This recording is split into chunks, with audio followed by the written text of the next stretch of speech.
Hey guys, today we're going to be talking about Apple motion behaviors. If you joined me at the Final Cut Global Summit and saw my first session on Apple motion behaviors, I showed you how to make unique animations with no keyframes, only using the behaviors in Apple Motion.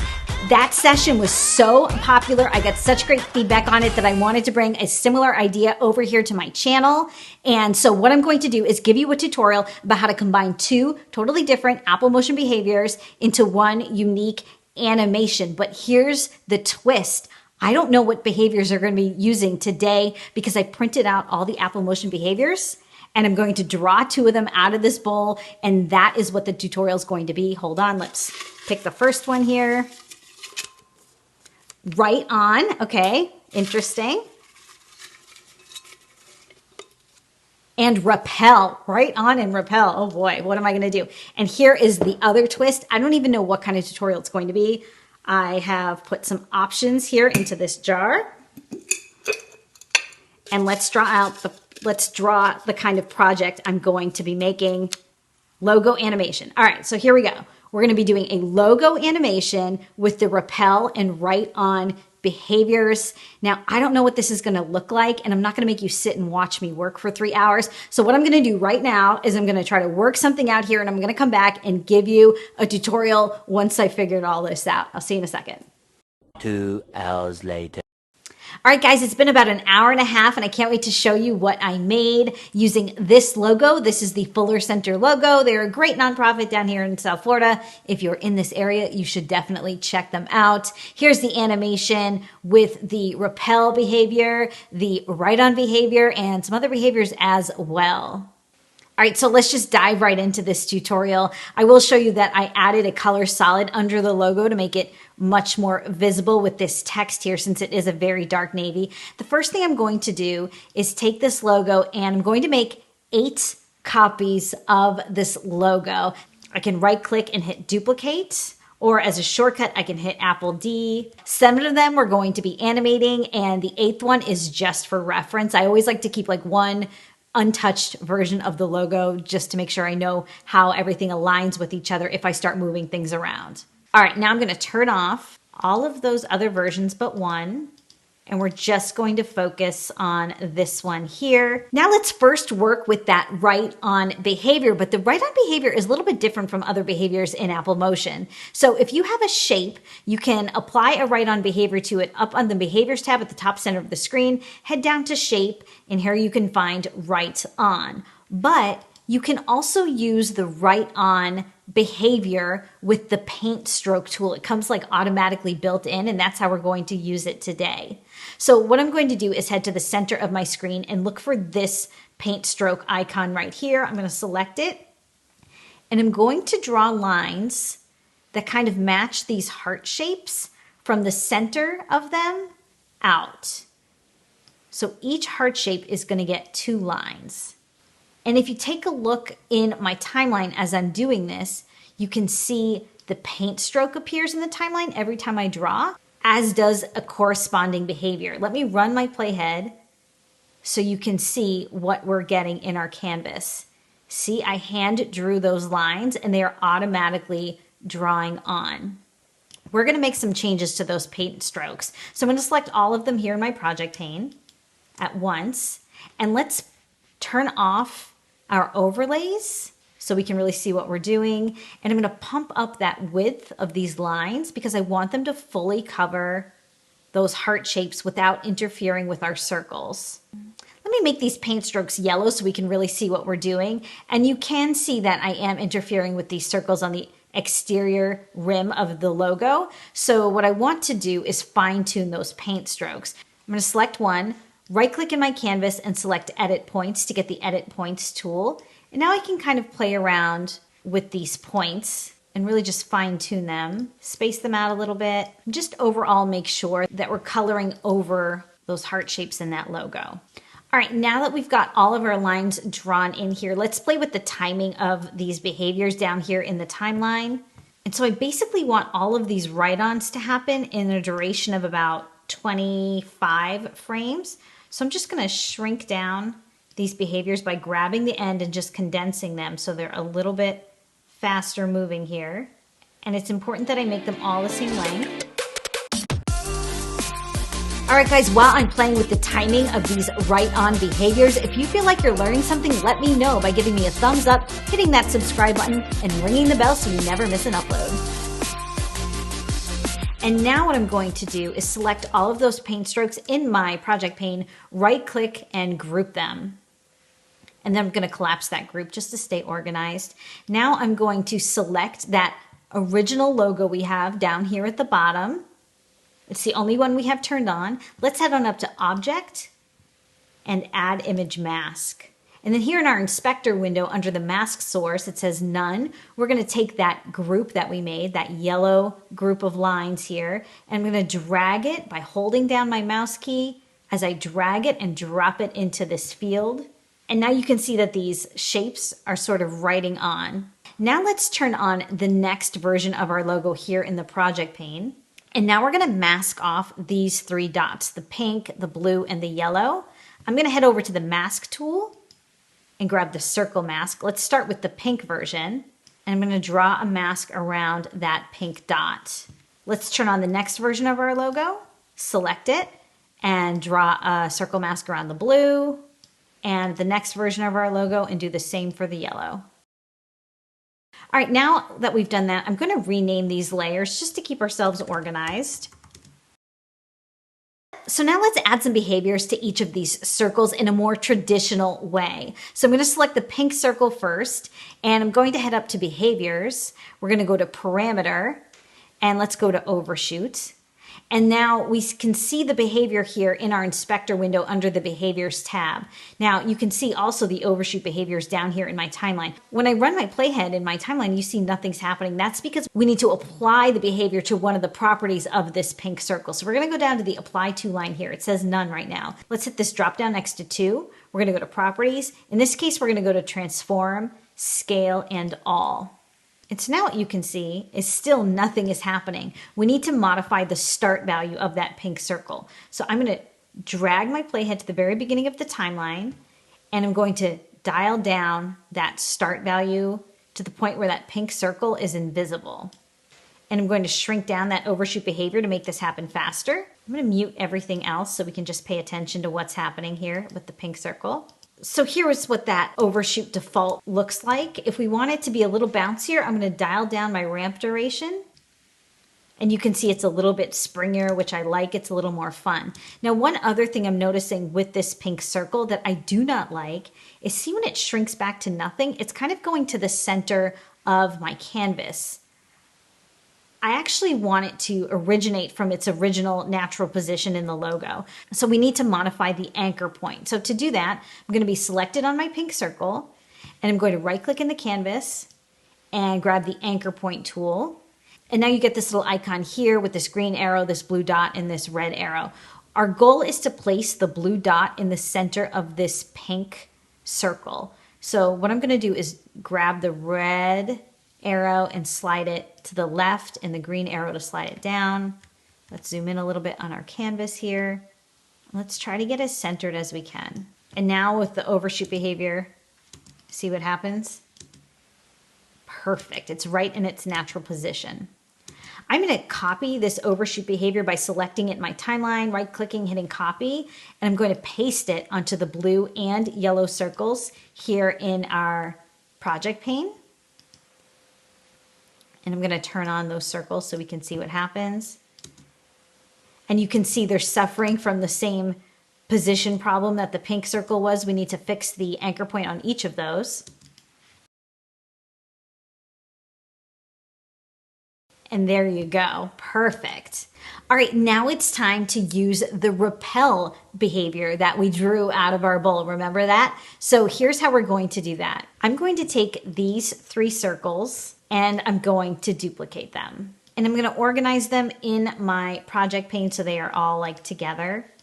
And now let's explore what the repel behavior does. If you see a behavior here in this menu at the top center of the screen, you're not sure what it means, you can go over to your library and you can see behaviors here, and all of the same behaviors exist over here in your library, and they give you a little bit more of a description of what they do. So if we select repel, it tells us that it pushes other objects away from an object with a specified area of influence. So that can be confusing, but basically what we're going to do is make these new circles that we created kind of like repel away from the rest of the logo. So we actually want to apply the repel behavior to the logo, not to these 3 circles. So what I'm going to do is select this first logo where we use the Write On behavior to have it sort of animate in. And I'm going to apply the repel behavior to this actually. So I'm selected on it in my project pane. Let's go up to behaviors. You can find repel under simulations. Let's apply repel. And then over here in our inspector window under behaviors, we have some choices to make here. In this particular case, I'm going to drop down from related objects to specific objects. And I'm going to start with the pink circle copy. Not the original pink circle, but the duplicate we just made. And I'm going to select it in my project pane. I'm going to grab it, hold down my mouse key, and drag it into this field here. And now, if I run my playhead, you can see that that copy of the pink circle is just going to go flying away. And you can see it's going here toward the left of the screen. I actually want it to go toward screen right, and I want it to go downward. So what I'm going to do is change this strength value to a negative number. Let's make it a negative 17. It's going to reverse the direction of the repel. So that's step 1 for the repel tool. But now I also want that pink circle to kind of like drag down in the frame. So I need to apply another behavior to that pink circle. Try to stay with me here. I know we're talking about a lot of layers. So now we're on the pink circle copy. I'm going to head on up to behaviors. We're going to go back down to simulations, and we're going to add a gravity behavior. And let's crank up the acceleration. I'm going to dial that up really high. And there it goes. It falls away. So now let's do that for the other circles. So we're going to have to go back now to our original logo here, to the repel behavior. And we're going to right-click that behavior and duplicate it. So now here we have 2 versions of repel here. I want to get rid of the pink circle copy. So I'm going to select it in my affected objects line here and select remove. And now let's drag that yellow circle copy, not the original yellow circle, but the copy, into that field. And in this case, we're going to make the strength a positive 17. So it's going toward the left instead of screen right. And then let's make sure we get that gravity effect going. So I'm going to head up to my pink circle copy here in my project pane. I'm going to select gravity, right click, copy, and paste it to the yellow circle. And now let's do that one more time. Go back to the original logo. We're going to go to the repel behavior, duplicate it, remove the yellow circle copy, and drag in that blue circle copy. And in this case, I want it to go straight up. So I'm going to go to include here, and I'm going to turn off the X and see how it flows straight up. And I don't need gravity on that one because I just want it to go straight up. Okay, now I want these circles to sort of fade out as they float away. So let's start here with the yellow circle copy. I'm going to select it in my project pane, head on up to behaviors, basic motion, fade in and fade out. In the inspector window, I'm going to change the fade in time to 0, and I'm going to change the fade out time to 6. And then let's head on down to our timeline and reduce the duration of that circle's life. And you can see there it sort of fades away. Now let's select that fade in, fade out behavior in our timeline, right click, copy, and let's paste it to the blue circle copy. And I'm going to reduce the duration of that blue circle to match the yellow. And then let's go up to the pink circle, paste that behavior one more time onto that pink circle, and reduce the life of that pink circle as well. And they all sort of fade out. Now let's make one more adjustment to those circles. I'm going to select each of them in my project pane, head over to our inspector window under properties, and let's reduce the opacity to, let's say, 30%. So they're soft to begin with, and then they fade out. Okay, now we need to add one effect to this entire grouping of elements. So I'm going to group everything together here by selecting them all in our project pane, right-clicking and hitting group. And then I'm actually also going to move that group of lines into that group as well. I'm going to rename this group Colorful Elements so we can keep track of it. I'm going to collapse it. So we're going to add another behavior to this entire group. I'm going to select it in my project pane, head on up to behaviors, and we're going to go to parameter and overshoot. Over here in my inspector window under apply to, I'm going to go to properties, transform, rotation, and Z.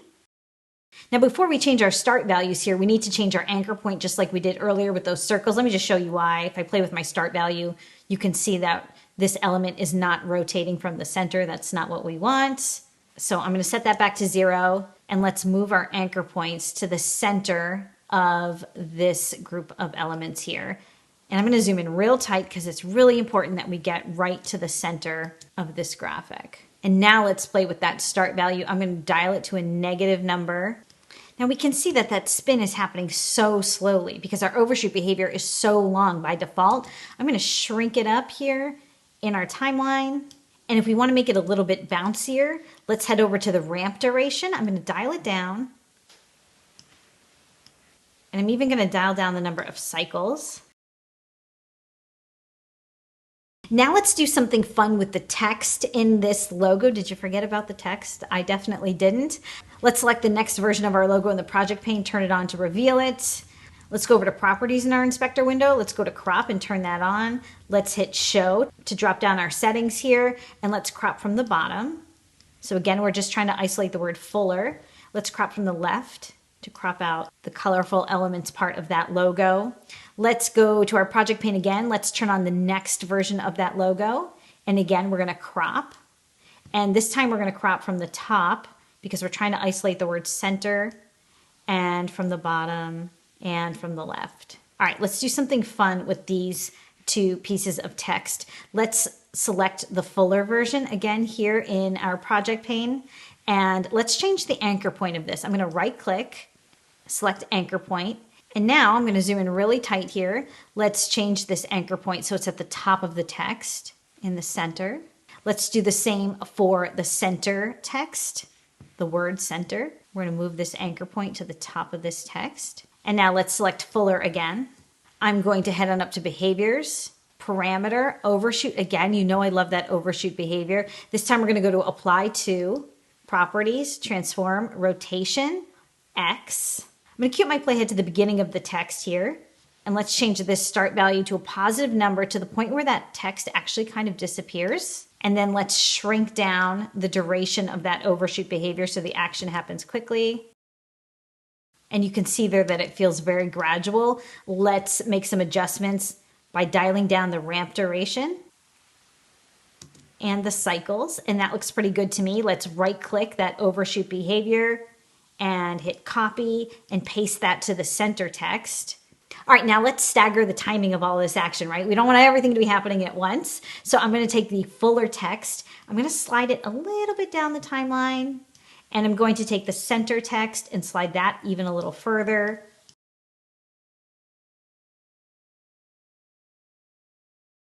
And then the last thing we want to do is turn on the next version of our logo. And we're going to crop again on this.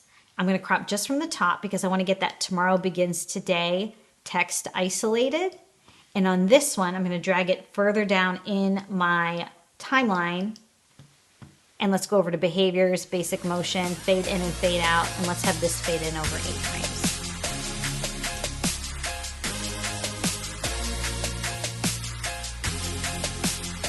All right, guys, that is it. That is my first Apple Motion Behaviors challenge. Did you think it was fun? Do you feel like you learned something? Let me know in the comments. And you know what else I was thinking?